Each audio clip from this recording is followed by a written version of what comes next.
Dati lambing, ngayon'y duda. Sa bawat tingin mong malamig, unti-unti akong nagigising. Hindi pala normal ang masaktan sa ngalan ng salitang mahal. Kung respeto'y dahan-dahang nawala, bakit ako pang kakapit pa?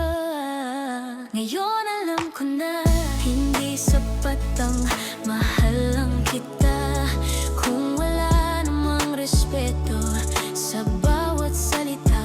Mas pipiliin ko na ang sarili kong halaga kaysa manatili sa relasyong ako'y binabalewala.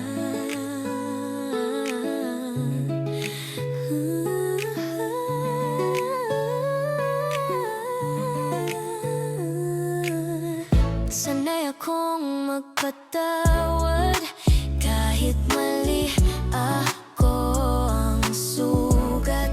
Pinikit ang mata sa katotohanan na ako'y nauubos na dahan-dahan. Hindi kasalanan ng piliin ang sarili kong kapayapaan. Kung sa'yo ako'y nawawala, panahon na para bumitaw na. Ngayon alam ko na